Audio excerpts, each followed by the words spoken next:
paling pun paling di depan. Gimana, masih ada jamaah dari luar, dari bapak-bapak yang ingin masuk ke dalam? Di sebelah kiri masih kosong, masih bisa diisi sebelum kita mulai.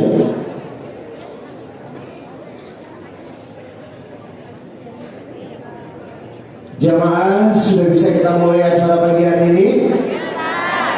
Insya Allah ya, kita minta tertibnya acara berjalan dengan baik dan tentunya kita bisa mengikuti kegiatan pagi hari ini bersama Wali Kota Bau-Bau dan Ustadz kita Profesor Dr. Haji Abdul Somad yang tentunya akan memberikan sebuah dakwah dan tanya jawab. Karena itu mungkin saya masih mengundang jamaah ikhwan, bapak-bapak yang masih masuk ke dalam, kami persilakan, panitia bisa mengarahkannya.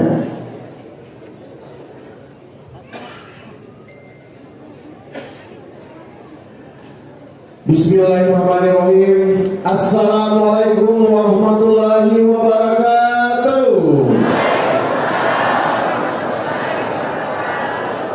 Mungkin masih ada yang ngantuk, belum terlalu lantang saat jawaban salamnya.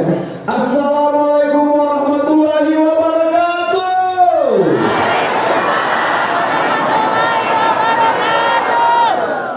Terima kasih.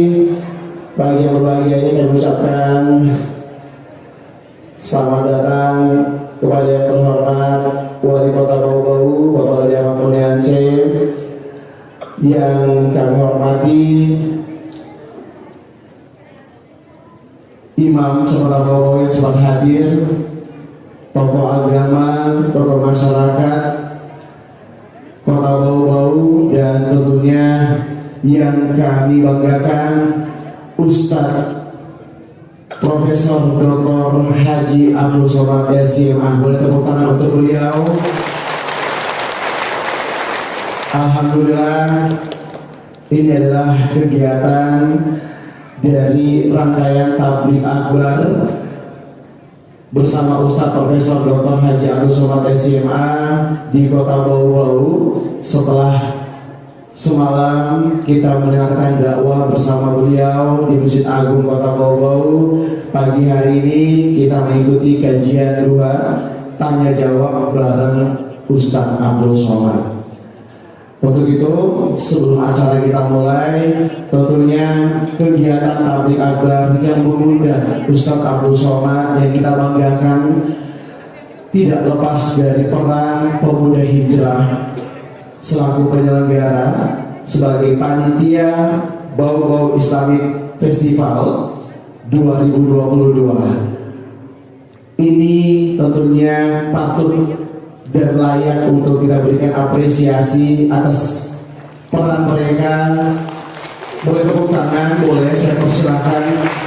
Alhamdulillah, mungkin kita semua sudah menantikan kapan kita bisa melihat secara langsung, kapan kita bisa menyaksikan secara langsung dakwah dan bertemu dengan Ustadz Abdul Somad yang biasa kita saksikan di YouTube, di televisi, dan alhamdulillah berkat pemuda hijrah dari panitia Bau-Bau Islamic Festival 2022, hari ini kita sudah bisa menyaksikan langsung gagahnya Ustadz kita Bapak Profesor Dr. Haji Abdul Somad LCMA yang akan berada di tengah-tengah kita pagi hari ini untuk bersama dalam kajian duha tanya jawab bareng Ustadz Abdul Somad. Karena itu, sebagai bentuk apresiasi dari pemerintah Kota Bau-Bau, kami mengundang perwakilan dari panitia Bau-Bau Islamic Festival untuk mengambil tempat mendapatkan penghargaan dari pemerintah Kota Bau-Bau yang langsung diberikan oleh Wali Kota Bau-Bau Bapak Ladi Ahmad Muniansyah. Kepada panitia kami persilakan untuk bisa mengambil tempat ke depan lagi, nggak usah terlalu di pinggir ya. Baik, kita boleh tepuk tangan dong untuk penghargaan ini. Semoga peran pemuda hijrah Kota Bau-Bau, panitia Bau-Bau Islam Festival terus dapat menggalakkan kegiatan-kegiatan amal, kegiatan-kegiatan ibadah yang tentunya dapat membanggakan untuk kita semua masyarakat Kota Bau-Bau. Terima kasih Bapak Wali Kota Bau-Bau. Selanjutnya juga tentunya mohon izin kami akan memberikan plakat untuk Ustadz kita Bapak Profesor Dr. Haji Abdul Somad SMA atas kesediaannya hadir di Kota Bau-Bau yang akan diberikan oleh panitia Bau-Bau Islamic Festival kepada Ustadz. Mohon izin Bapak Ustadz Abdul Somad, kami persilakan untuk dapat menerima plakat penghargaan sebagai ucapan terima kasih. Takbir!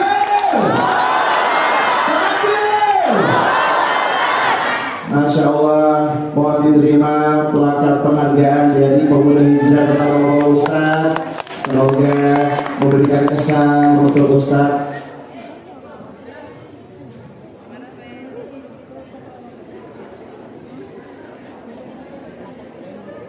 Ya, mohon izin Pak Ustaz, kami minta kesediaannya lagi untuk tetap berada di depan. Bapak akan menerima plakat dari pemerintah Kota Bau-Bau yang akan diberikan oleh Wali Kota Bau-Bau pada pagi hari ini sebagai ucapan terima kasih dan bentuk apresiasi atas kehadiran Bapak Ustadz di kota kami di Kota Bau-Bau tercinta ini untuk memberikan sebuah dakwah dalam event tabligh akbar dan tentunya lelang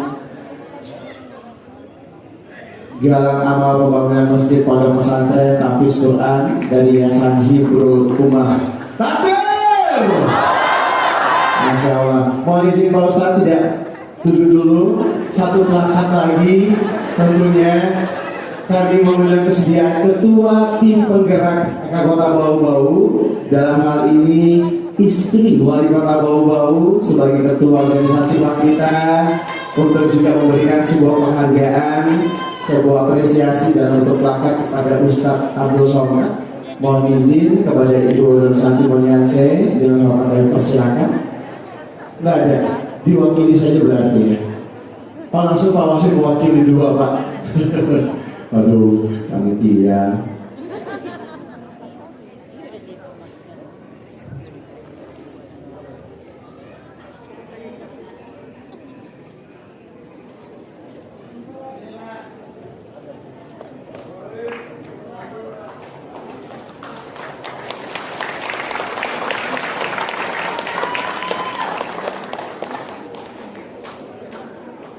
Terima kasih Pak Ustadz.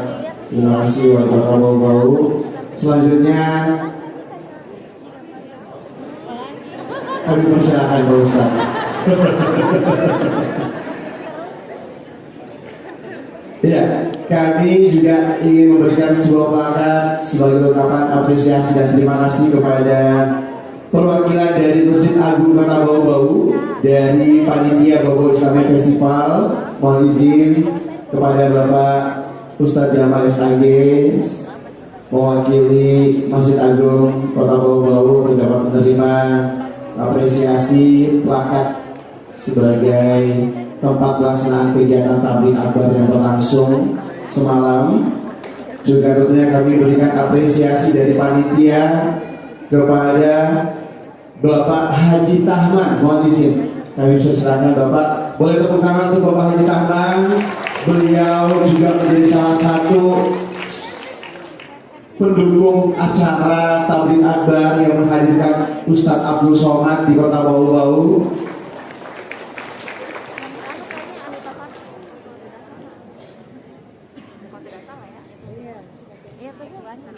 Ada lagi panitia? Cukup ya? Baik. Gimana kita lanjut jemaah?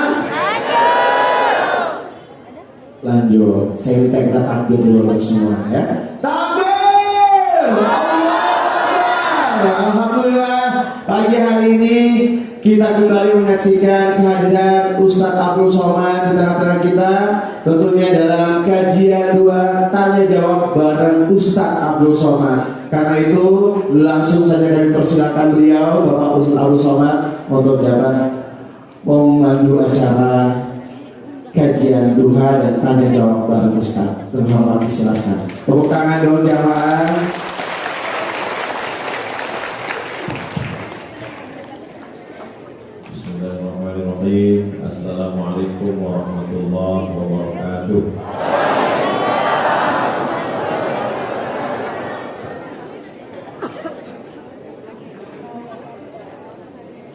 Alhamdulillah wassalatu wassalamu ala Rasulillah wa ala alihi wa sahbihi wa man tabi'ahu wa wala. Ya, sama-sama kita hormati Bapak Wali Kota Bau-Bau beserta rombongan, para alim ulama, tokoh masyarakat, hadirin hadirat, jamaah semuanya insyaallah dimuliakan Allah Subhanahu wa taala. Amin. Ya, saya senang sekali pagi ini dibawa jalan-jalan ke 500 tahun yang lalu, Masjid Kesultanan Buton. Sampai di dalam saya dijelaskan Ustadz Somad, ini kayu-kayu ini tidak ada lantainya, sengaja disusun sedemikian rupa. Filosofinya adalah bahwa ini seperti tulang rangka manusia dan jumlahnya semua 313 sebanyak tulang sendi yang ada pada diri manusia. Jadi penuh dengan filosofi. Sebelum masuk ke dalam, saya melihat ada gentong isinya air, bahwa siapapun orangnya kalau dia masuk masjid dia mesti suci. Dia suci dengan berwudu, dia basuh mukanya, tangannya, kepala dia usap, telinga, kaki dia siram, dia bersihkan hati, pakaian, tempat, lalu dia datang menghadap Allah Subhanahu wa taala. Lalu kemudian semua perangkat pengurus masjid jumlahnya 20 orang. 20 itu adalah simbol dari sifat 20 yang disusun dalam akidah Ahlus Sunnah wal Jamaah. Wujud, qidam, baqa, mukhalafatul hawadisi, yamu binafsi, wahdaniyah, qudrat, iradat, ilmu, hayat, sama, basar, kalam. Sebelum sampai ke masjid yang megah, di atas puncak, turun ke bawah kita akan melihat pemandangan yang begitu indah. Maka kita mesti melewati dulu benteng yang pernah masuk dalam Guinness Book of Record, benteng terbesar di dunia. Sampai hari ini satu kecamatan. Saya pernah juga dibawa ke benteng, tapi tinggal puing-puingnya. Hari ini bentengnya masih utuh. Bagaimana 500 tahun yang lalu manusia-manusia bisa membangun benteng begitu kokoh. Hari ini saja orang meletakkan batu pertama sekaligus batu terakhir. Ini bisa dibangun tembok sebesar ini. Kira-kira jadi orang Bau-Bau, jadi orang Kepulauan Buton bangga atau tidak? Saya bangga, akan saya ceritakan kepada anak cucu saya. Aku sudah sampai ke Bau-Bau di Kepulauan Buton, Kesultanan Buton. Mereka tidak hanya dapat dunia, tapi juga mereka dapat akhirat. Mereka punya istana, mereka punya benteng, tapi mereka tidak lupa membangun masjid. Ada orang yang bangun masjid sampai lupa bangun benteng, akhirnya musuh masuk kebobolan. Sibuk membangun benteng sampai tidak bangun masjid, mereka dapat dua-duanya. Yang lebih parah generasi na'udzubillah, benteng tidak punya, masjid tidak punya. Maka datang kemari anak-anak muda, siap menjaga benteng, siap menjaga masjid. Allahu Akbar. Jangan lupa nikah. Itu juga benteng keimanan. Lalu kemudian lama ngobrol dengan Pak Wali. Banyak konflik terjadi ketika raja meninggal, terjadi perebutan. Kata anak yang berhak. Kata adik, kakak, keluarga, saudara kandung berhak. Itu tidak terjadi di Kesultanan Buton. Kenapa? Karena mereka punya satu majelis yang bermusyawarah untuk mengangkat sultan. Artinya apa? Persis ajaran Islam, ada yang disebut dengan Ahlul Halli wal Aqli. Ada kelompok masyarakat yang memilih, yang bermusyawarah berdasarkan firman Allah, wa amruhum syura bainahum. Orang beriman memutuskan perkara dengan musyawarah. Artinya apa? Orang barat, kerajaan Prancis, kerajaan Inggris, kerajaan Belanda masih mengangkat berdasarkan monarki keturunan. Tapi apa yang dilakukan di Kepulauan Buton, di Kesultanan Buton, mereka jauh lebih maju cara berpikirnya daripada yang ada di Eropa. Allahu Akbar. Apa yang membuat cara berpikir itu maju? Karena di sini adalah tempat persinggahan orang yang datang dari kerajaan-kerajaan tua, dari Jazirah Arab, dari Yaman, dari Irak, maupun pecahan kerajaan timur yang pernah besar, dari berbagai macam peradaban itu, akhirnya mereka kolaborasi bersama melahirkan sebuah kekuasaan. Dan Masya Allah tabarakallah, begitu dakwah Islam datang, mereka tidak sombong, mereka tidak angkuh. Lebih dulu kerajaannya, baru datang Islam. Ketika para da'i datang, mereka tidak menolak, mereka tidak membunuh, mereka menerima. Mereka jauh lebih baik daripada penduduk Taif yang melempar Nabi dengan batu. Yang datang ke Kepulauan Buton bukan Nabi Muhammad SAW. Yang datang adalah pewaris para nabi, al-ulama warasatul anbiya, dan mereka bersyahadat satu pulau, satu negeri mereka menerima dakwah Islam, sehingga kalau sudah disebut orang Buton dapat dipastikan bahwa mereka adalah Muslim dan mereka menerima dakwah asyhadu an la ilaha illallah wa asyhadu anna Muhammadan Rasulullah. Apa yang saya jelaskan ini untuk mengingatkan anak muda, jangan terlena dengan masa lalu. Karena kita punya masa depan. Siapa yang tak pernah punya masa lalu? Lalu untuk apa Ustaz ceritakan masa lalu ini? Alakamru'un lam ya'rif qadrahu. Orang celaka adalah orang yang tidak tahu siapa jati dirinya. Setiap anak Buton, dia mesti bisa bercerita bahwa kami adalah orang-orang yang punya peradaban, kami punya benteng, kami punya kesultanan, kami punya hukum, kami punya masjid, kami punya kebanggaan. Sampaikan itu ke anak cucu. Yang bisa menulis buku, tulis buku. Belum bisa nulis di buku, update status.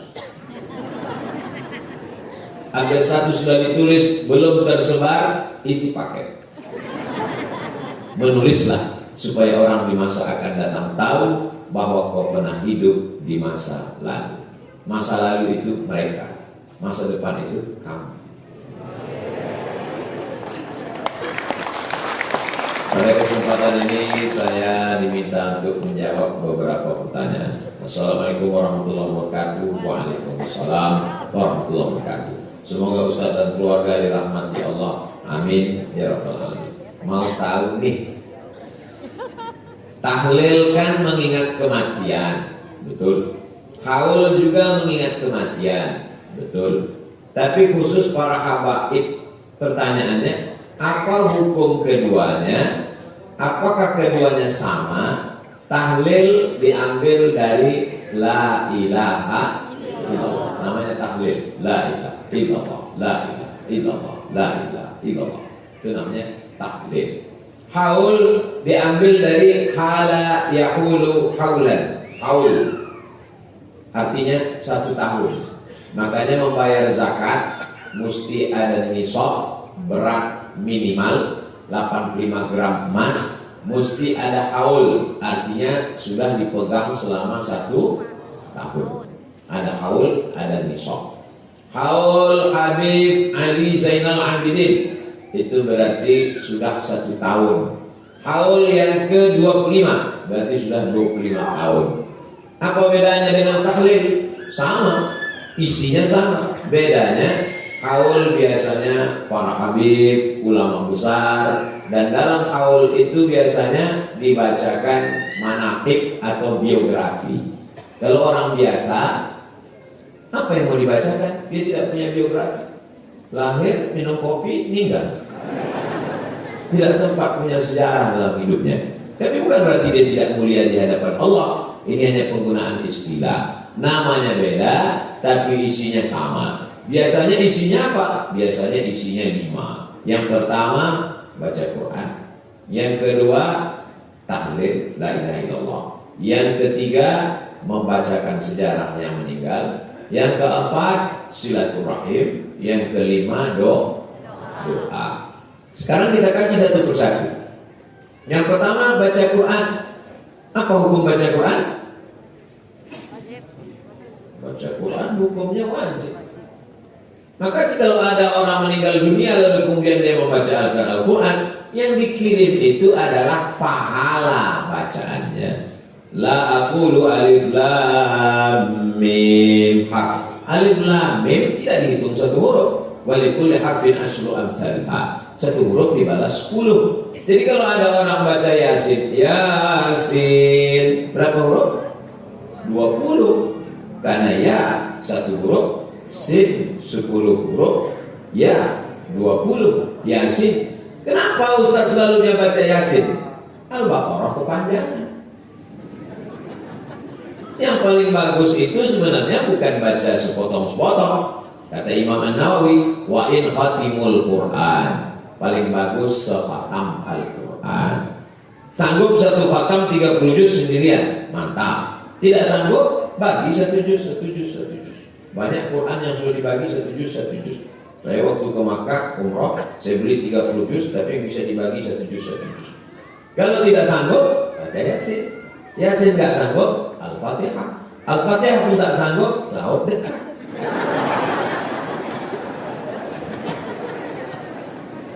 Al-Quran pahalanya dikirimkan.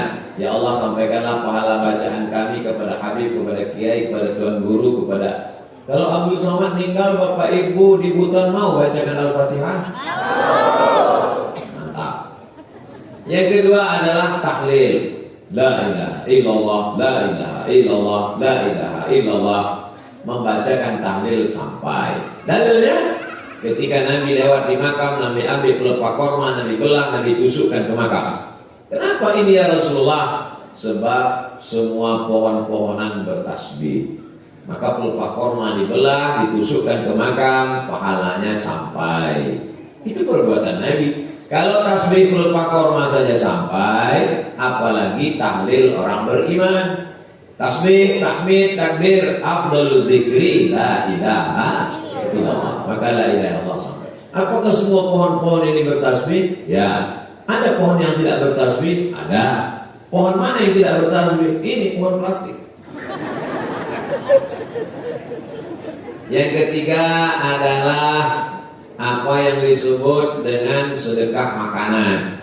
Biasanya di dalam majelis itu ada makanan.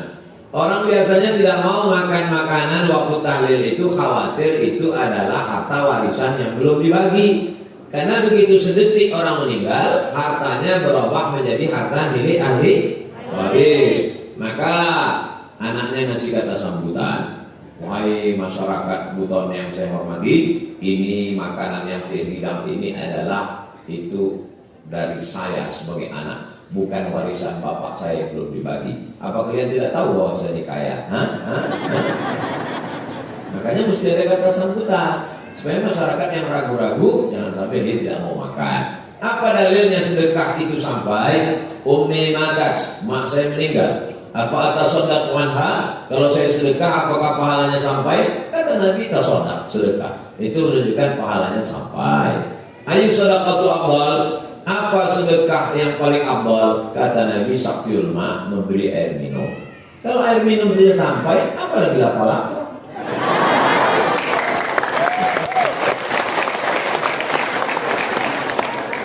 Kalau air minum saja sampai, apalagi barongko dan seterusnya. Lalu kemudian yang kelima adalah di situ ada namanya silaturahim. Kita mungkin jarang ketemu, tapi begitu ada orang meninggal, ada haul, ada tahlil, kita ketemu. Oh, masih hidup. Oh, selama ini lama nggak ketemu kita. Iya Pak, mohon maaf, saya hutang kemarin belum sanggup. Oh, saya udah lupa. Jadi Bapak maafkan, saya ingat lagi sekarang. Yang kelima di dalamnya ada doa. Doa tidak ada ikhtilaf bahwa doa sampai. Kalau saya meninggal, Bapak Ibu mendoakan dari Buton, doanya sampai nggak untuk Abu Somad? Sampai. Iza matal insan, kalau manusia mati, in qata'a amalu, amalnya putus, illa min salasin, kecuali dari 3, shadaqatin jariyah, sedekah jariyah, wa ilmin yultafa'u bi, ilmu yang bermanfaat, waladin salihin yad'ulah, anak yang soleh. Sekarang saya tanya, apakah doa Bapak Ibu sampai ke saya? Tapi katanya yang sampai cuma 3. Sekarang saya tanya, apakah doa Bapak Ibu sampai ke Abdul Somad? Tapi katanya sampai cuma 3. Maksud dari hadis ini, orang yang meninggal itu nggak bisa beramal lagi. Sebelum meninggal dia sholat duha. Setelah meninggal, kalau dia sholat duha kita lari. Maksudnya amal orang yang meninggal itu putus, tapi ada amal dia yang masih tetap ngalir. Dia bangun masjid, Sultan bangun masjid. Tadi saya sholat di masjid, pahalanya nyampe ke Sultan. Membangun masjid ini amal Sultan kan? Kemudian ilmu yuntafa'u bih, ada ustaz ngajar. Setelah ngajar dia meninggal, ajarannya diamalkan muridnya sampai atau tak sampai? Itu amal dia. Yang ketiga anak itu amal kita atau tidak? Amal kita. Enggak paham Pak Ustaz. Anakmu itu amalmu, karena kau beramal lah maka istrimu hamil. Paham? Itu maksudnya, orang yang meninggal itu amalnya putus. Adapun Bapak Ibu yang masih hidup, amal Bapak Ibu enggak putus. Jadi banyak orang enggak paham. Kamu kenapa enggak datang tahlilan? Sudah putus. Apanya yang putus? Enggak tahu, pokoknya putus. Maka mesti dijelaskan, yang putus itu amal orang meninggal. Adapun orang hidup, amalnya tetap ngalir pada orang yang meninggal. Mana contohnya? Sholat jenazah. Sholat jenazah itu orang hidup atau orang mati? Orang hidup. Dikirim untuk orang mati. Kalau gitu ngalir apa enggak? Jadi nanti kalau ada orang di hutan menyatakan sudah putus, berarti jenazahnya nggak usah disolatkan. Pas ditanya, kenapa nggak kau sholatkan? Udah putus, Beb. Paham?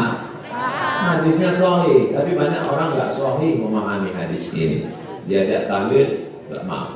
Kenapa nggak mau doakan? Putus. Apa yang putus? Dia tanya.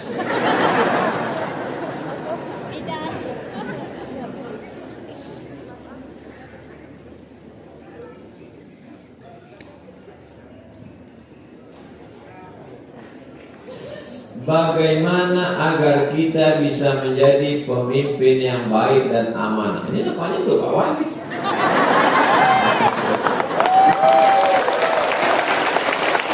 Karena jabatan dan kuasa adalah ujian.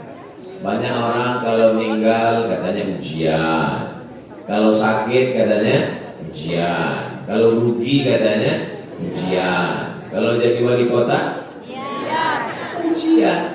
Makanya Pak Wali nggak tinggal di rumah jabatan. Saya nggak mau tinggal di sini Pak Ustaz. Belum selesai, jangan tepuk tangan dulu. Saya nggak mau tinggal di sini Pak Ustaz. Kalau ada tamu saja di sini. Kenapa gitu Pak Wali? Karena kalau saya terlalu lama di sini, saya lupa jalan keluar. Itu ucapan beliau. Artinya apa? Beliau tidak menganggap ini sebagai hadiah, tapi ini adalah amanah. Wa balawnahum bil hasanat. Kami uji mereka dengan yang enak-enak, wasayyi'at, dengan yang enggak enak. Pak Ustaz, katanya ujian itu ada yang enak, ada yang enggak enak. Saya kok enggak enak terus nasib kamu. Makanya kita disuruh beriman kepada takdir baik, takdir buruk. Kalau ada orang yang kaya, punya rumah mewah, punya mobil, itu ujian atau nikmat? Ujian. Dia sanggup gak bersyukur pada Allah. Kalau ada orang kebetulan miskin, susah, melarat, belum lahir bapak meninggal, pas lahir emak meninggal, itu ujian. Disuruh supaya bersabar. Kalau dapat nikmat syukur, kalau dapat yang tidak enak bersabar. Adapun orang yang diberikan jabatan, pakailah jabatan itu untuk menolong agama Allah. Sultan-sultan kesultanan Buton diberikan Allah jabatan, dibangunnya benteng supaya Belanda tidak bisa menyerang, dibangunnya masjid supaya akidah kuat, diaturnya sistem syura supaya setelah meninggal tidak meninggalkan konflik orang kelahi rebutan kekuasaan. Akhirnya negeri aman dan damai, pahala mengalir. Buton baldatun thayyibatun wa rabbun ghafur. Anak-anak muda ini mudah-mudahan ada yang jadi gubernur, ada yang jadi presiden. Dengan jabatan itu kau akan menolong agama Allah. Allahu Akbar. Jikalau ada laki-laki yang gemulai tapi tidak merias wajahnya seperti perempuan, tidak menggunakan pakaian perempuan, dan tidak gay, apakah dia tetap mendapatkan dosa seperti bencong?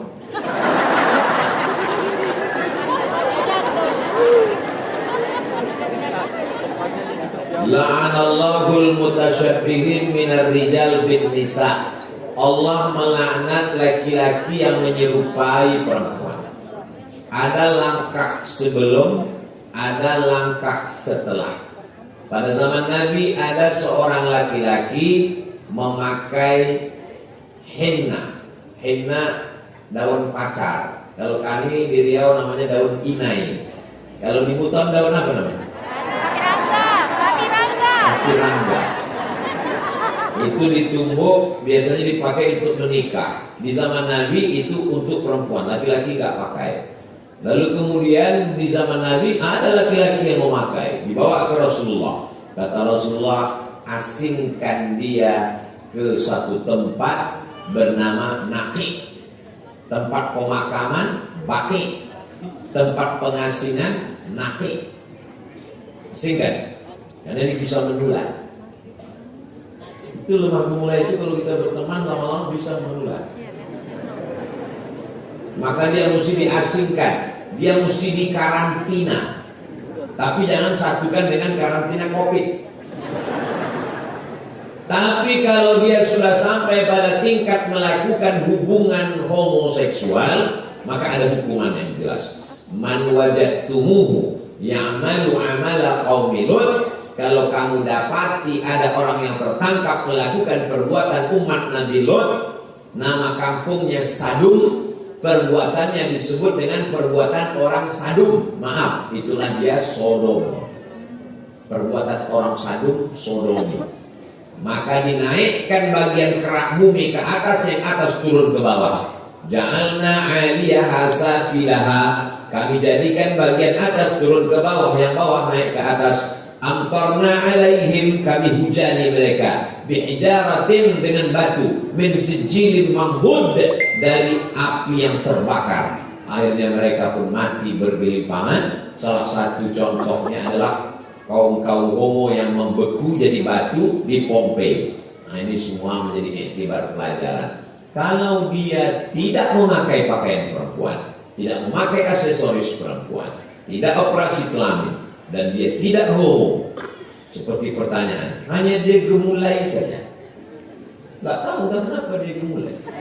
Mungkin terlalu banyak makan cendol, sehingga dia seperti tak bertulang. Dia gak apa-apa, tidak ada hukum bagi dia, karena dia tidak melakukan dua.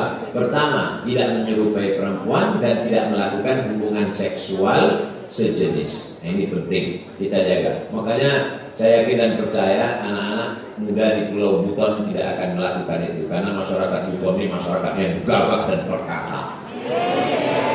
Seandainya orang Buton ini lemah gemulai, mana mungkin bisa bangun benteng terbesar di dunia? Mengangkat batu. Jadi kalau ada yang lemah gemulai yang agak ada tandanya, bawa ke sini, suruh dia memperbaiki benteng-benteng dan robot. Insya Allah hilang bencongnya.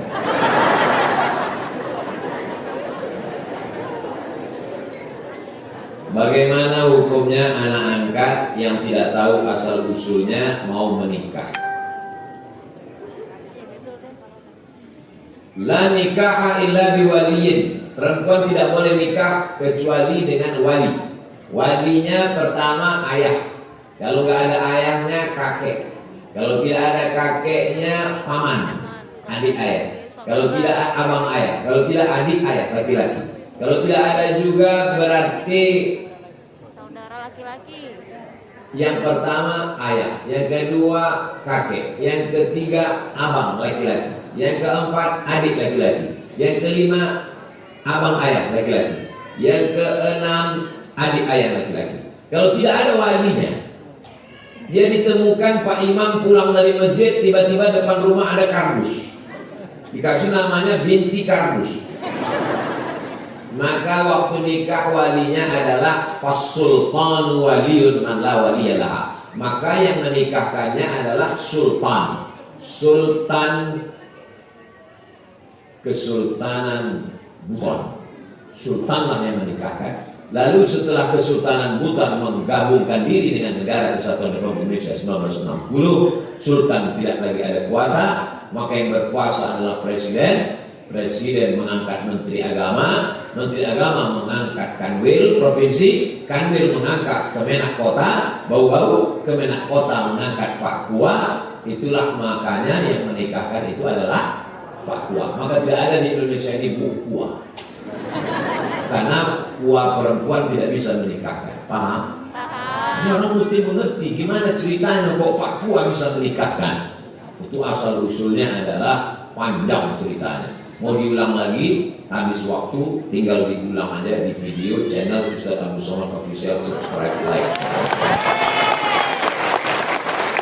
Anak angkat yang tidak tahu asal usulnya akan menikah, anaknya laki-laki, dan bagaimana cara mendoakannya Pak Ustaz? Kalau ada seorang anak laki-laki, dia tidak tahu ayahnya siapa, dia mau menikah, gak masalah, karena laki-laki tidak perlu wali. Lalu kemudian kalau ada seorang anak, ayahnya tidak tahu dia bagaimana mendoakannya? Maka dia berdoa kepada Allah tetap seperti kita yang ayahnya tahu namanya. Rabbil firli wali walidayya warhamhuma kama rabbayani shaghira. Karena dia tak tahu. Jadi kalau dia nanti mau kita doakan, siapa namanya? Nama dia Abdul Somad. Ayahnya kita tak tahu. Bin Abdillah, anak hamba Allah. Kita husnuzan bahwa ayahnya itu adalah hamba Allah. Dan di dunia ini, kecuali Nabi Adam dan Nabi Isa, setiap manusia pasti ada ayah dan ibunya. Mohon maaf, ada di Pulau Buton yang gak ada ayah, gak ada ibunya. Cuman gak tahu bahwa mereka ada. Apakah karena kita tidak tahu lalu mereka tidak ada? Kita tidak tahu, tapi mereka ada. Ada satu lagi Pak Ustaz yang gak ada ayah, gak ada ibunya. Siapa? Mr. Bean. Mr. Bean fiksi, bukan nyata. Maka tetap doakan ayah ibumu dengan doa Rabbil firli wali walidayya warhamhuma kama rabbayani shaghira. Semoga Allah senantiasa memberikan kesehatan dan keselamatan pada Pak Ustaz. Amin. Saya seorang pemuda yang tengah berjuang menuntut ilmu, meraih impian. Saya jatuh hati pada seorang muslim.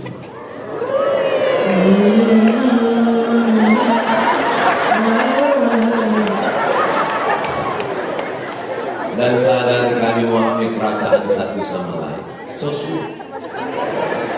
Tapi tidak pacaran. Apa namanya? Kami tidak pacaran sebelum itu menjadi halal. Ustaz, saat ini telah memberikan isyarat untuk segera menghalalkannya. Namun saya rasa bahwa saya harus mempersiapkan segalanya.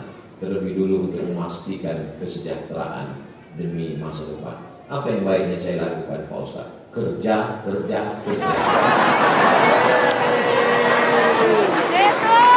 Kumpulkan modal dulu. Nanti setelah cukup, bawa ketua pemuda bau-bau Islamic Festival. Jangan datang sendiri. Ini kesalahan anak. Banyak anak muda ini petantang tenteng, yakin datang ke rumah calon mertua. Assalamualaikum, hi guys. Ini gak diterima. Bawa Pak Wali, oke. Bawa Pak Imam, boleh. Bawa Ustaz, ya bawa saya. Nanti saya yang diterima. Nah, sampaikan niat kami baik, Pak. Niat kami ini baik supaya kami silaturahim ini tidak hanya sebatas bertetangga, berteman satu kota bau-bau, tapi lebih dekat daripada itu. Saya selama ini manggil Bapak kan Bapak, saya ingin manggil Ayah. Rebutlah tepat di hatinya, dia akan jadi milikmu untuk selamanya. Jangan lupa doa, jangan hanya sekedar usaha. Jangan mentang-mentang sudah merantau jauh di Jakarta, Bandung, Surabaya, pulang ke bau-bau, bawa mobil mewah, bawa emas, begitu datang, Assalamualaikum Pak, Assalamualaikum, cipika-cipiki, maksud kami mau minang. Dia baru aja akad ahad kemarin. Itu rasanya melihat pantai laut bau-bau seperti permadani yang terhampar. Ingat, bunga bukan setangkai, kumbang bukan saya. Asik. Kata tumbuh hilang berganti, hilang satu tumbuh saya. Allah Akbar. Semangat jebul-jebul ini. Kalau ternyata tidak sesuai dengan skenario, kau tidak pernah buat salah, kau sudah berdoa kepada Allah, yakinlah Allah punya rencana yang lebih indah. Boleh untuk update status yang nanti. Mudah-mudahan adik-adik dipertemukan dengan orang yang baik-baik. Amin. Assalamualaikum warahmatullahi wabarakatuh. Ada pertanyaan, kaum hawa, maaf, yang sedang halangan tidak boleh tadarus. Karena pemahaman saya selama ini keliru, saya tidak bisa. Perempuan yang sedang halangan, menurut 4 mazhab paling tua Imam Hanafi, nomor 2 Imam Maliki, nomor 3 Imam Syafi'i, nomor 4 Imam Hambali, maka dia tidak boleh baca Quran kecuali 2. Yang pertama, guru. Jadi kalau ada adik-adik, ibu-ibu yang jadi guru di sekolah, kebetulan mata pelajaran tajwid atau Al-Quran, tafsir, dia boleh ngajar tapi bacanya putus-putus. Ya ayyuha alladzina amanu kutiba alaikumus shiyam. Jangan nyambung. Yang kedua, yang hafal Quran kan mesti ngulang hafalannya 1 hari 2 juz. Kalau dia halangan 7 hari berarti 14 juz hilang. Maka dia boleh ngulang hafalannya an zahri qalbin, mulutnya diam, ngulangnya dalam hati. Makanya nanti kalau ada nampak perempuan duduk di bawah pohon diam aja, itu berarti sedang ngulang apa? Tanya dia, ada hafal Qurannya? Enggak. Terus buat tadi diam, nunggu kamu. 2. Kaum hawa, maaf, yang halangan tidak boleh masuk masjid. Ada cerita bahwa tidak boleh kita lewat masjid sejauh 40 meter. Iya, katanya dulu. Tentang nggak boleh lewat masjid 40 meter tidak ada dalil yang sahih.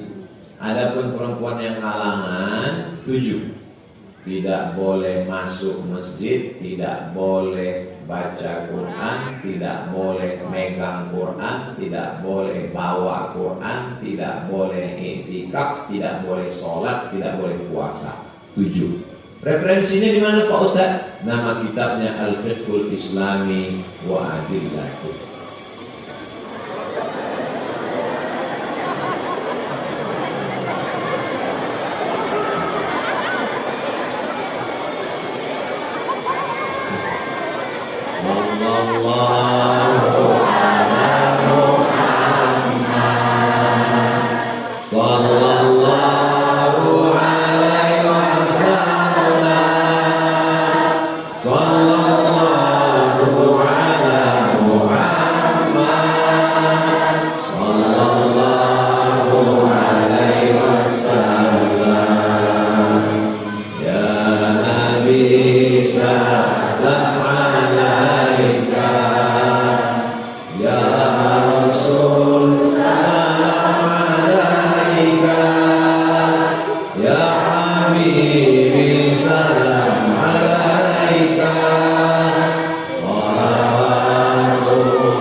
Assalamualaikum warahmatullahi wabarakatuh Ustaz. Waalaikumsalam.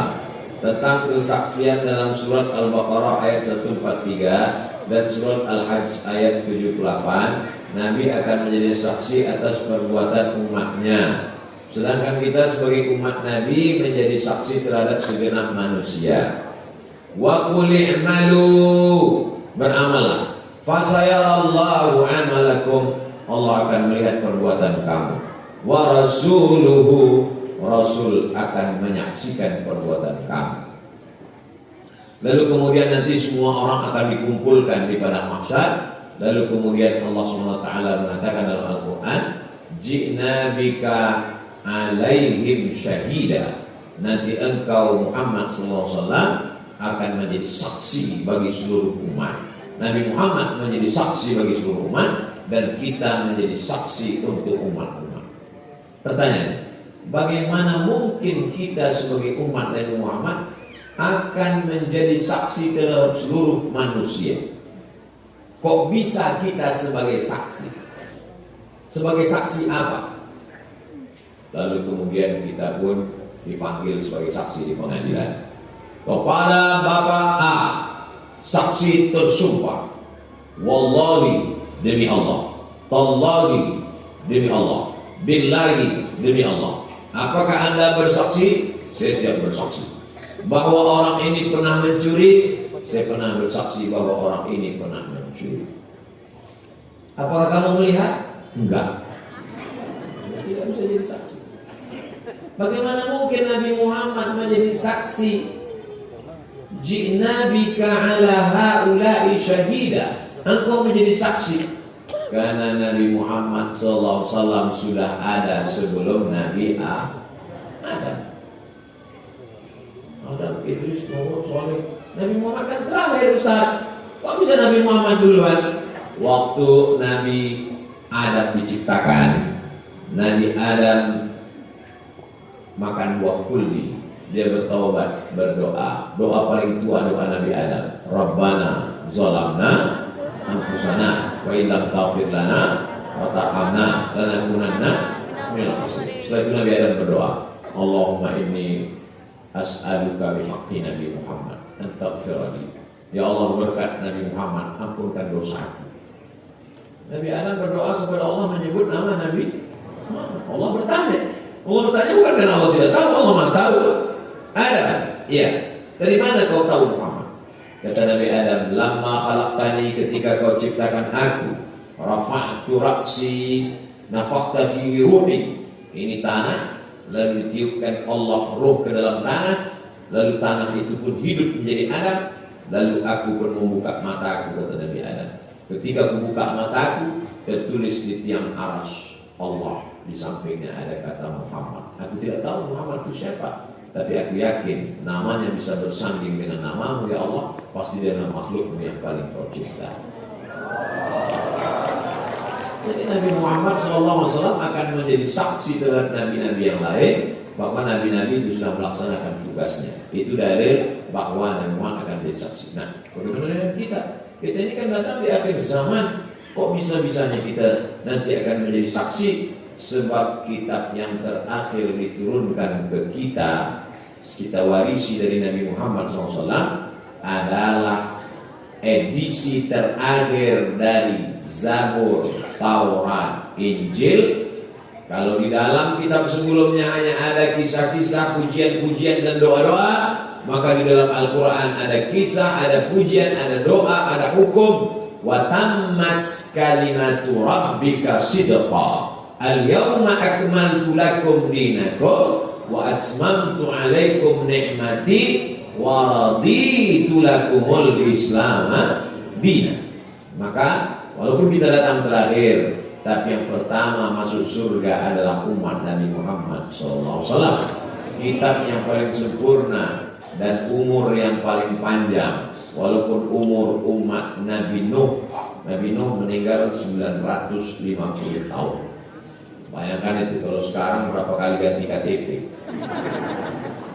Tapi umur kita bisa lebih panjang daripada itu. Dari mana? Setiap 1 tahun dapat 83 tahun.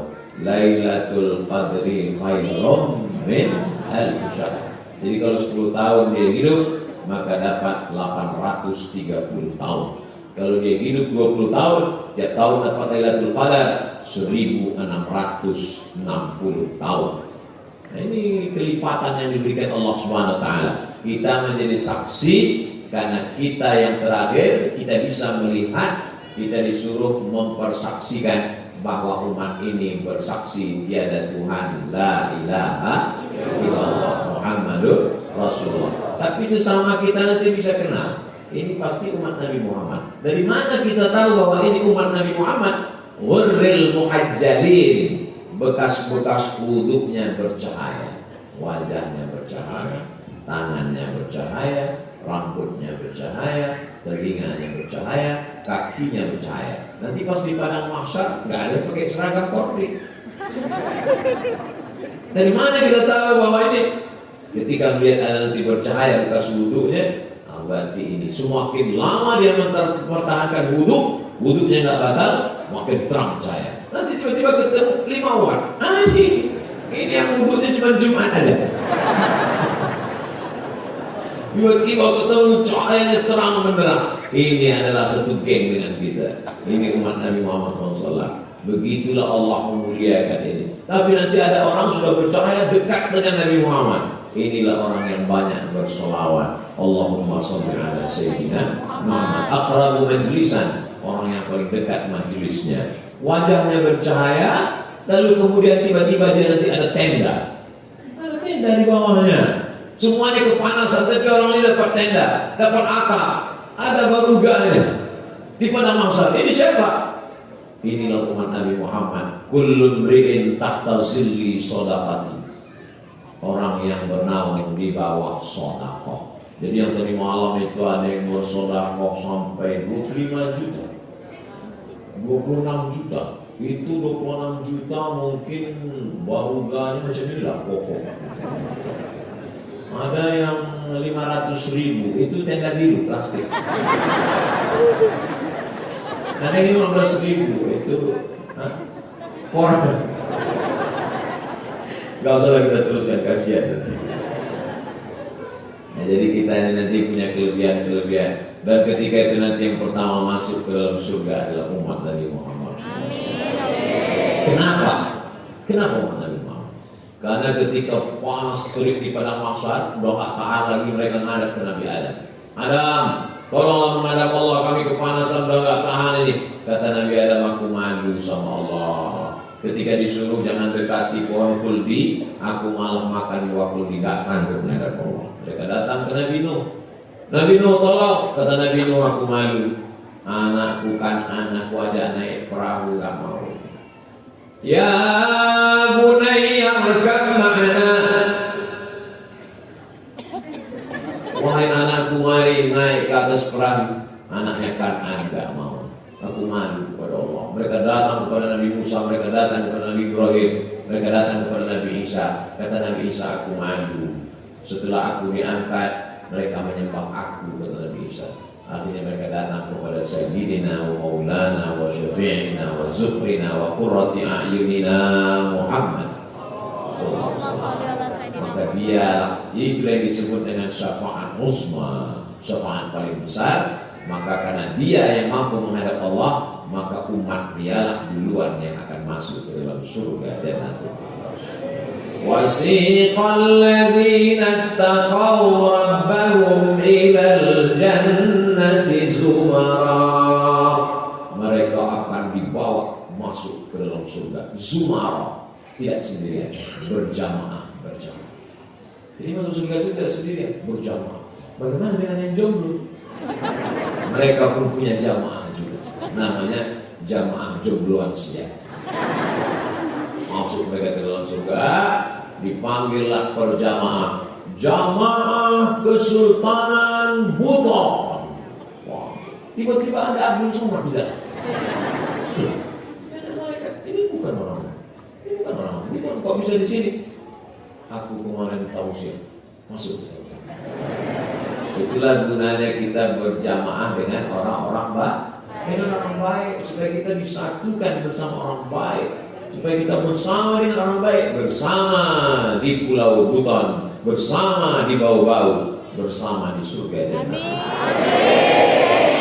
Orang kalau sudah masuk surga itu, dia lihat kiri, lihat kanan, lihat depan, lihat belakang. Yang pertama dia tanya adalah orang yang paling kecil. Orang bau-bau kalau sampai masuk surga, yang pertama dia tanya sama malaikat, Ustaz Somad mana? Kata malaikat, di ruang VIP. Amin. Sebetulnya Abdul Somad minta doa supaya dimasukkan Allah ke surga Jannatul Firdaus. Yang paling tinggi, surga itu urutannya bukan ke samping, ke atas. Yang paling tinggi itu Jannatul Firdaus. Kata Nabi, idza da'awtumullaha fas'aluhul firdaus. Kalau berdoa kepada Allah, minta Allah surga yang tertinggi. Jannatul Firdaus, bahasa Arabnya Firdaus. Orang Barat menyebutnya Paradise. Firdaus. Makanya disebut Al-Firdausil A'la, Firdaus yang tertinggi. Jadi doa itu minta yang tertinggi. Ini banyak orang sering doa, ya Allah masukkanlah aku ke surga. Dia emperan pun nggak apa.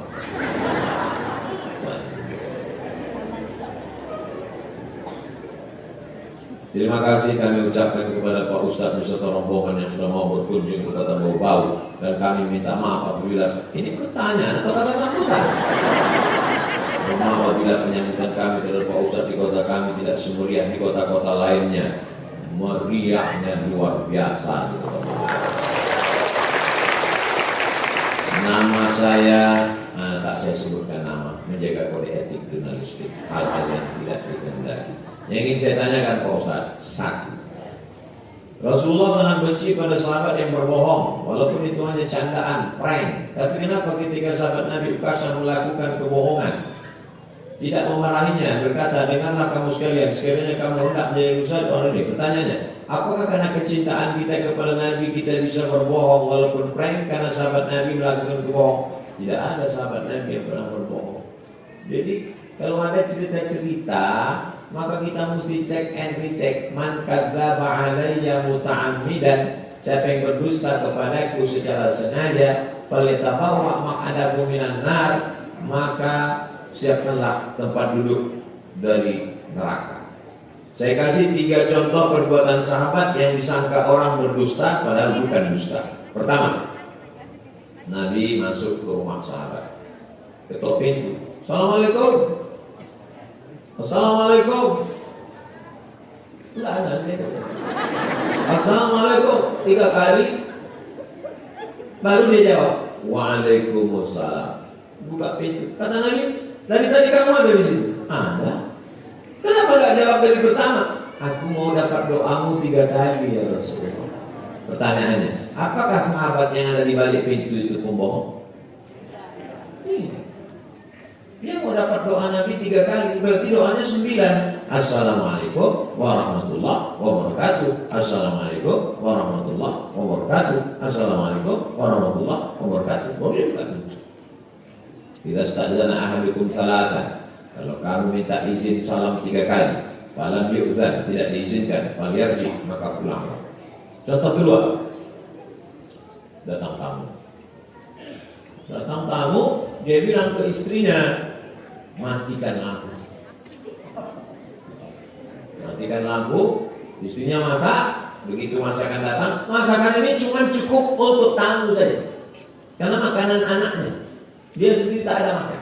Diletakkan di ruang tamu, habis itu matikan lampu, lalu dia pura-pura bunyi makan. Besoknya datang menghadap Rasulullah SAW. Apa kata Nabi SAW?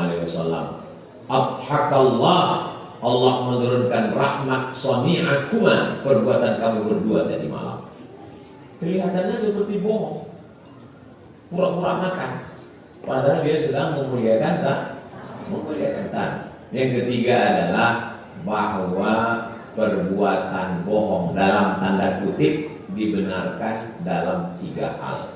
Yang pertama, ketika kita perang, bukan prank, sedang perang. Tiba-tiba saya masuk ke rumah bapak. Ini musuh orang kafir mau membunuh Abdul Somad. Saya masuk ke rumah, masuk ke bawah tempat tidur. Lalu kemudian datang musuh bawa pedang. Ada Abdul Somad di sini. Bapak menjawab, Abdul Somad tidak ada di sini. Lalu mereka pergi. Apakah bapak waktu itu bohong? Tidak. Pada bapak kan bilang Abdul Somad ada di sini. Dia ada di bawah tempat tidur. Itu namanya khid'ah.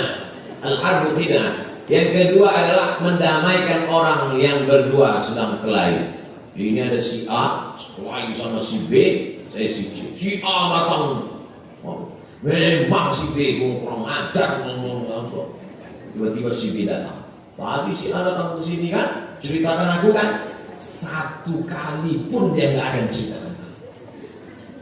Apakah saya bohong? Tidak. Dia memang tidak ada 1 kali. Kali-kali. Tapi kalau saya ceritakan orang ini bisa kelahi. untuk mendamaikan orang yang sedang bertikai. Yang kedua adalah menyenangkan ibu. Pulang bapak dari Surabaya bawa batik, ibu tugas keluar kota Surabaya, pulang ke bau-bau bawa batik. Lalu kemudian kata ibu, Bapak, gimana batiknya, cantik enggak? Kata bapak, seumur hidup aku belum pernah lihat batik seperti ini. Kata si ibu, padahal menurut bapak jeleknya. Paham? Sahabat Nabi meyakini ketika dia memeluk Nabi karena cintanya maka dia bisa bersama Nabi di surga. Apakah boleh kami selain mencintai Rasulullah juga mencintai ulama? Karena saya ingin memeluk Pak Ustaz. Laki-laki mencium tangan Pak Ustaz saya memohon barakah dari Allah, meminta doanya semoga anak saya Abu Bakar bin Husain dan Hania menjadi anak yang soleh dan solehah. Riwayat tentang Ukasah masih diperselisihkan. Jadi ceritanya itu ketika Rasulullah SAW mengatakan, Man kuntu jalatu lahu zahran, siapa yang pundaknya pernah aku cambuk, siapa yang pundaknya pernah aku cambuk, cambuklah. Balas. Siapa di antara kalian yang pundaknya pernah aku cambuk, cambuk. Sahabat mengatakan, semua sahabat tertunduk. Semua sahabat tertunduk mengatakan, karena mereka tidak, siapa yang sanggup membalas Nabi? Lalu kemudian berdiri satu orang, saya. Oh, sahabat yang lain sudah menyiapkan pedang, pancung kepalanya Rasulullah. Biarkan. Ambilkan cambuk, beri ke dia, biar dia campur saya. Nabi tidak mau dibalas di akhirat, lebih baik dibalas di dunia. Beri dia cambuk, biar dia campur saya. Kata dia, cambuknya mesti cambuk yang pernah kau pakai waktu mencambuk saya, biar sakitnya sama. Cambuknya ada di rumah Sayyidatuna Fatimah. Maka sahabat mengambil cambuk. Nih, silakan cambuk. Kata dia, waktu engkau mencambuk aku, waktu itu aku tidak pakai baju.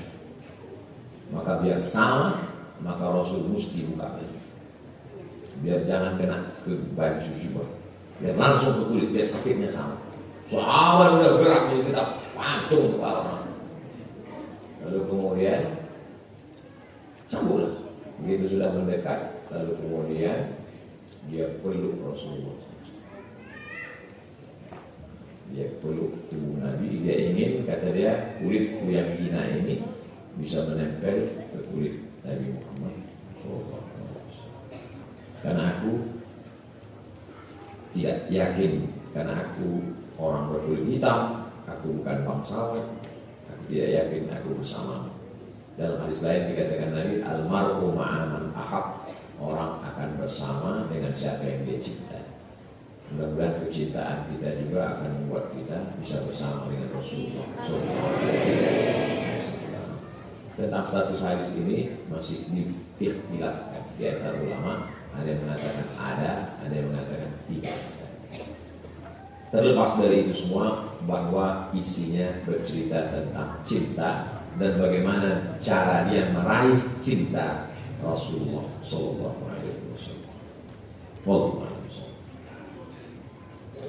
Itu yang dapat saya sampaikan. Ini kertas, ada kertas.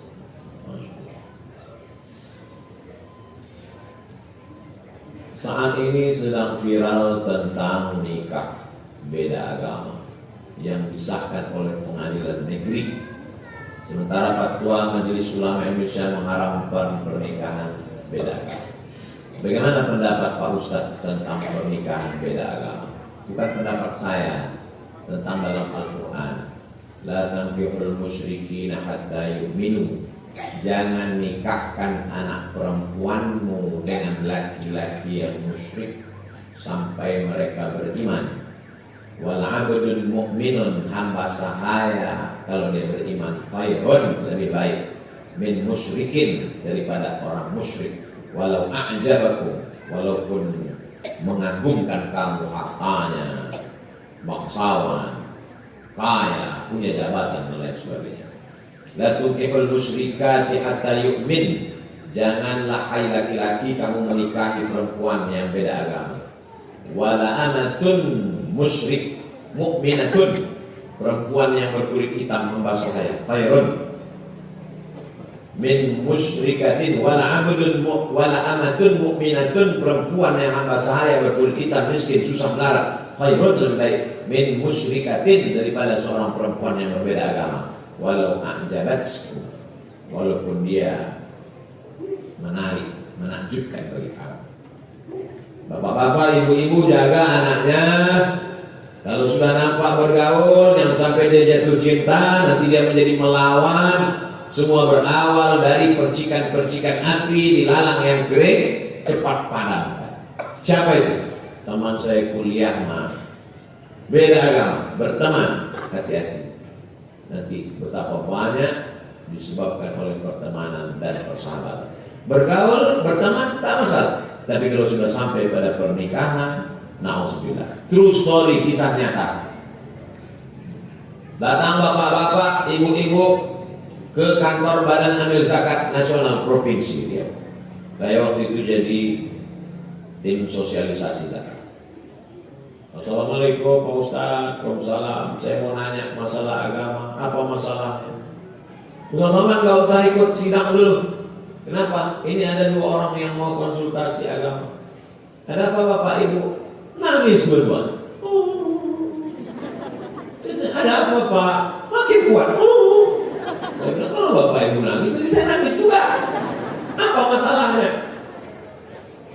5 orang sekali murtad Pak Ustaz.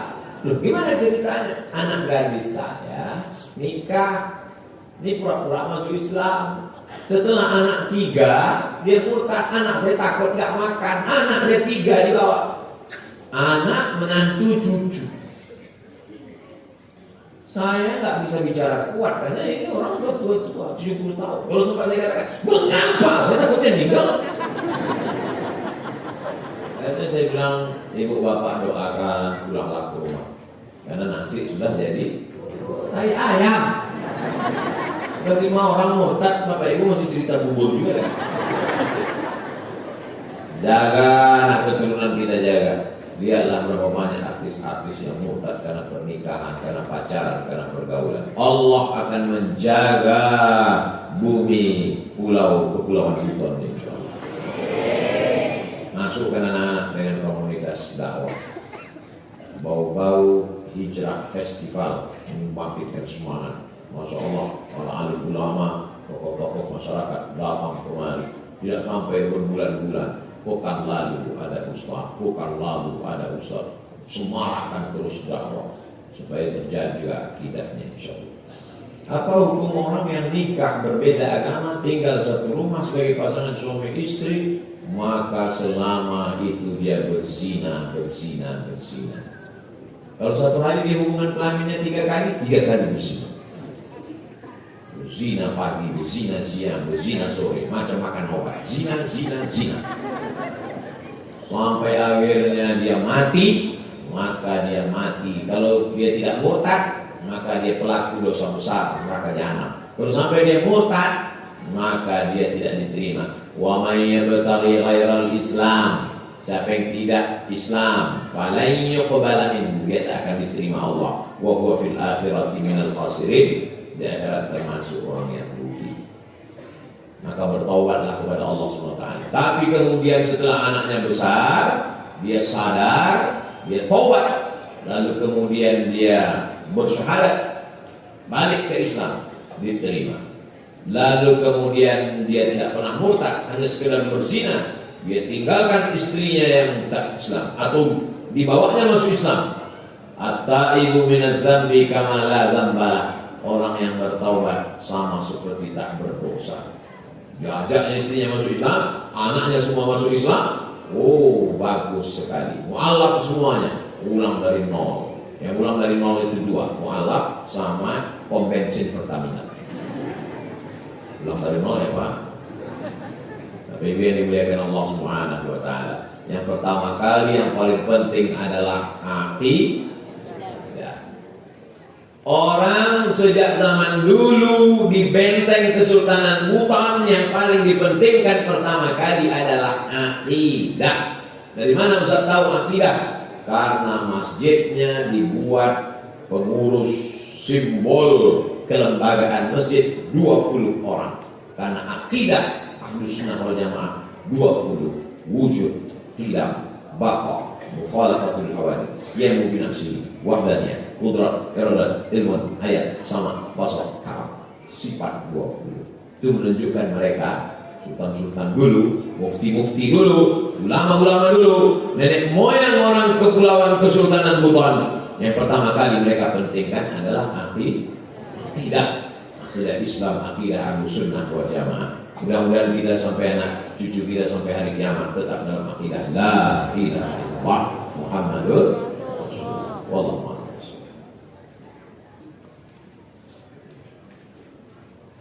Siapa Tuhan yang Maha Esa yang dimaksud oleh uang? Saya lihat dulu uang. Di mana ditulisnya Tuhan Maha Esa di dalam uang?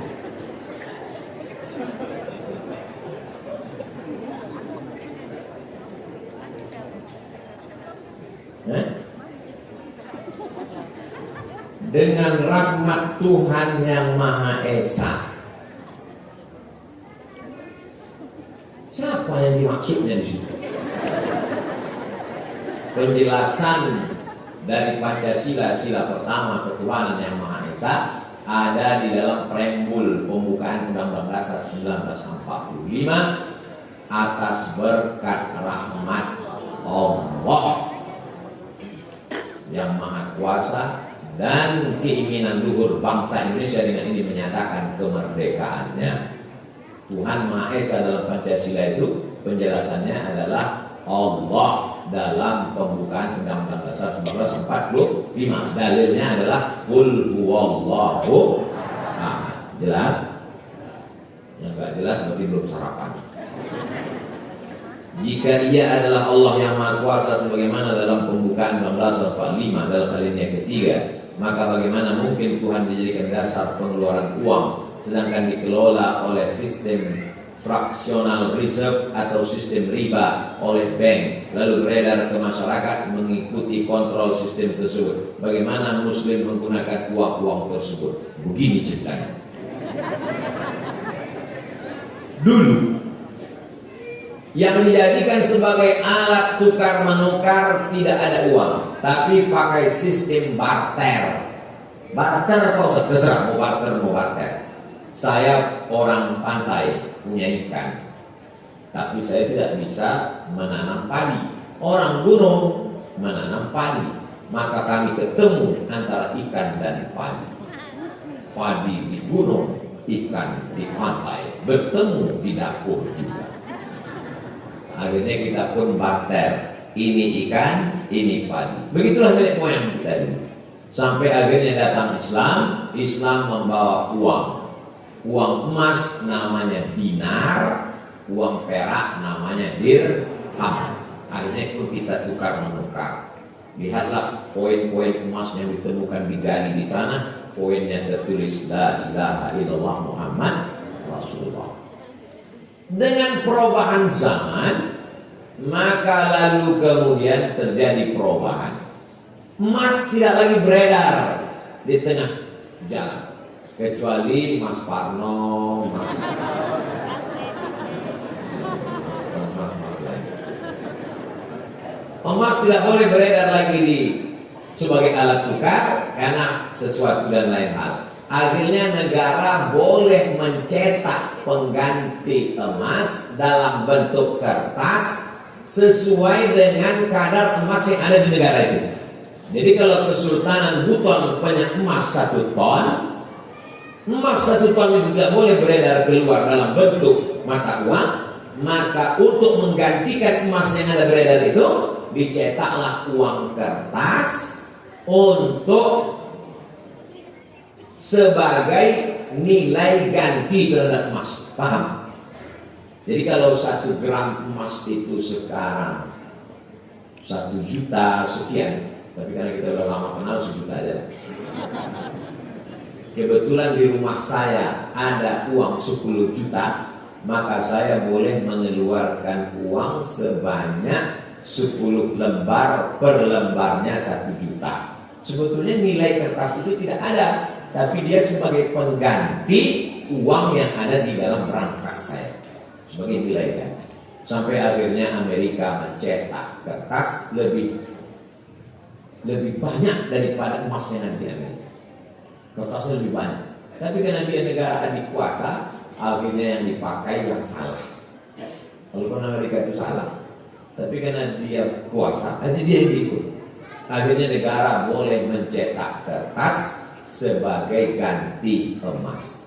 Ini cerita tentang sejarah duit kertas. Saya sudah ceritakan dari 3 fase. Dari mulai barter, naik ke emas, emas diganti dengan kertas sesuai kadar, sampai pada level yang keempat, kertas dicetak walaupun nggak ada emasnya. Lalu kemudian yang nanya ini nggak setuju. Nggak setuju dia kalau kertas ini sebagai nilai tukar. Lalu kemudian kalau tidak setuju kertas sebagai nilai tukar, lalu kamu mau pakai daun. Kertas ini sebagai nilai tukar. Tapi kemudian bahwa yang menetapkan di Indonesia pakai rupiah, sampai ke Saudi Arabia pakai rial, sampai ke Mesir pakai pon, sampai ke Maroko pakai dirham. Itu ulama-ulama semua. Jadi kalau antum bilang yang mengeluarkan uang kertas ini riba masuk neraka, berarti yang masuk surga cuma antum sendiri. Bayangkan ulama sebanyak-banyak ini, Al-Azhar 1000 tahun lebih di Mesir, berarti bodoh semua ulama Azhar itu. Maka mesti dipahami bahwa duit kertas ini sebagai nilai hanya untuk transaksi tukar menukar. Tapi sebenarnya nilainya bukan pada kertas itu. Sebagai contoh, kalau antum punya uang 10.000 1 lembar, tapi pada zaman Presiden Soekarno, sekarang masih laku sebagai nilai tukar? Tidak. Ini hanya sebagai alat untuk souvenir, untuk kenang-kenangan. Tapi sebagai alat tukar sudah tidak bisa lagi. Kita sepakati bahwa uang yang kita pakai sekarang itu yang ditetapkan negara sebagai alat tukar untuk supaya kita tidak galai gara-gara masalah barter dalam masalah, untuk memudahkan kita bertransaksi. Maka sepakatlah umat di seluruh dunia ini, termasuk umat Islam dan para ulamanya. Apa bodoh semua ulama di Saudi Arabia, para alim ulama yang ada di Yaman, Habib Umar bin Hafiz, wali-wali Allah, mereka pakai duit kertas. Nah, ini tentang masalah uang kertas sebagai nilai tukar. Allah malam. Kalau hasil niat untuk niat yang baik-baik, mudah-mudahan uang kertas kita banyak sebagai nilai tukar. Ala hadhihi niyyah wa kulli niyatin shalihah. Al-Fatihah. A'udzu billahi minasy syaithanir rajim. Bismillahirrahmanirrahim. Alhamdulillahirabbil alamin. Ar-Rahmanir Rahim. Maliki yaumiddin. Iyyaka na'budu wa iyyaka nasta'in. Ihdinas shiratal mustaqim. Shiratal ladzina an'amta 'alaihim ghairil maghdubi 'alaihim waladdallin. Amin. Allahumma awsil thawaba ma qara'nahu min suratil Fatihah. Sampaikanlah bacaan surat Al-Fatihah ila arwahi salatin mamlakati Buton. Sampaikan bacaan surat Al-Fatihah yang kami baca kepada seluruh sultan-sultan kesultanan Buton. Ila arwahi abaina wa ummahatina wa ajdadina wa jaddatina wa limasyayikhina, ruh bapak ibu kami dan nenek moyang kami, para guru-guru kami.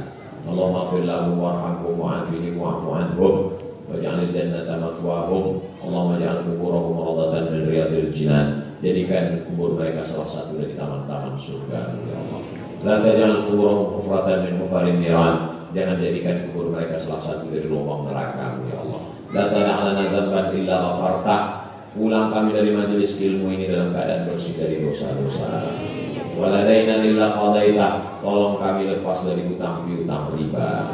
Wala mayyitan illa rahimtah. Yang meninggal dunia lapangkan kuburnya. wala maridan illa syafaitah, yang sakit-sakit sehatkan, angkat penyakitnya ya Allah. Wala hajatan min hawaijid dunya wal akhirati laka ridha wala fiha salahah, segala hajat dunia hajat akhirat baik bagi kami dan Engkau ridha, maka mudahkanlah ya Allah. Rabbana fir lana dzunubana, ampunkan dosa kami, wali walidaina, kedua orang tua kami, waliman dakhala buyutana, orang-orang yang bertamu ke tempat kami dengan niat yang baik ya Allah. Allahumma ja'al hadzal balada baladan amina, jadikan bau-bau, jadikan kepulauan Buton negeri yang aman dan damai, terbuka pintu rezeki dari segala penjuru. Allahumma dafa'anna al-ghala'a wal waba' wal fahsya' wal riba wal zina wal munkar. Selamatkan negeri ini dari malapetaka, bencana, riba, zina, narkoba, perbuatan keji dan munkar.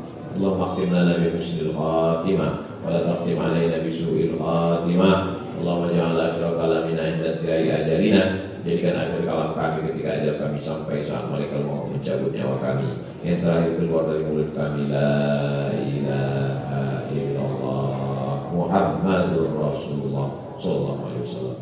Rabbana atina fid dunya hasanah wa fil akhirati hasanah wa qina adzabannar. Wa sallallahu ala sayyidina Muhammad wa ala alihi wa sahbihi wa sallam, walhamdulillahi rabbil alamin. Taqabbalallahu minkum minna wa minkum taqabbal ya karim. Terima kasih segala perhatian. Mohon maaf segala kesilapan dan kekhilafan. Jaga kebersihan dan ketertiban. Wassalamualaikum warahmatullahi wabarakatuh. Mohon izin Pak Ustaz, mungkin bisa menikmati terlebih dahulu bagi wali kota dan meminta waktunya 5 menit. Mungkin jamaah mungkin boleh kita tahunya sebentar sebagaimana acara kita tablik akbar dan penggalangan amal untuk pembangunan masjid Pondok Pesantren Tahfiz Quran. Karena itu mungkin untuk jamaah yang ingin mendapatkan merchandise dari sahabat UAS, sahabat Ustadz Abu Somad, berupa kaos dan jaket, ada yang mau? Ada yang berkenan? Iya, saya mungkin sebelah sana saja. Mohon izin Bapak Ustadz. Iya. Iya, ini penggalangan dana untuk amal jariah kita dari pembangunan masjid Pondok Pesantren dan Tahfiz Quran yang akan dibangun di Palabusa. Kita kasih harga untuk jaket 1 juta rupiah, untuk kaos 500.000 rupiah. Langsung berfoto dengan Ustaz. Iya, sekaligus bagian dari amal kita. Gimana? Jamaah yang mau langsung ke depan. Ada kaosnya sahabat luas. Ini tidak cuma milik kita, tapi kita juga beramal untuk pembangunan masjid Pondok Pesantren. Ya, Bapak mana? Untuk kaos dan jaket? Kaos 500.000 rupiah, jaket 1 juta rupiah. Yang mau langsung ke Kita depan. langsung diserahkan oleh Bapak Ustaz. Yang lain keluar mungkin ada yang mau silakan masuk ke dalam. Kaos sahabat luas, ya, 500.000 rupiah untuk jaket 1 juta rupiah. Silakan. Ya. Langsung ke sini semua yang tahu. Mari sini Ibu Dokter, silakan. Ibu Dokter tanya. Silakan Ibu. Dari sahabat luas, tidak hanya memiliki kaos ini, tapi kita juga sekaligus membuat amal jariah untuk diri kita, untuk pribadi kita dari pembangunan Pondok Pesantren Tahfiz Quran yang akan dibangun di awal bulan Juli di daerah Palabusa. Lihat, Ibu Dokter jaket. Ada lagi jamaah yang mau silakan supaya bisa kita serempak semua. Ya, kaos dan jaket. Kaosnya 500.000 rupiah, jaketnya 1 juta rupiah. Kita berharap ini cuma menjadi simbol kita untuk menggalang amal untuk pembangunan Pondok Pesantren Tahfiz Quran. Silakan Ibu, kita ke depan. Bapak silakan Pak Syamad, silakan. Kaos 500.000 rupiah, jaket 1 juta rupiah. Kita langsung foto bersama. Jangan dibagi dulu. Semua yang ini langsung foto bersama aja. Bicara aja dulu, supaya sekalian. Ya.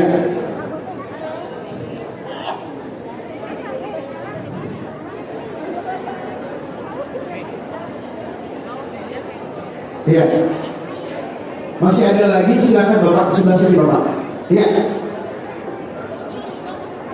Untuk kaos 500.000 rupiah, untuk jaket 1 juta rupiah. Hitung-hitung kita beramal untuk pribadi kita. Insya Allah menjadi amal jariah dan pembangunan Tahfiz Quran, di mana manfaat dari pembangunan Tahfiz Quran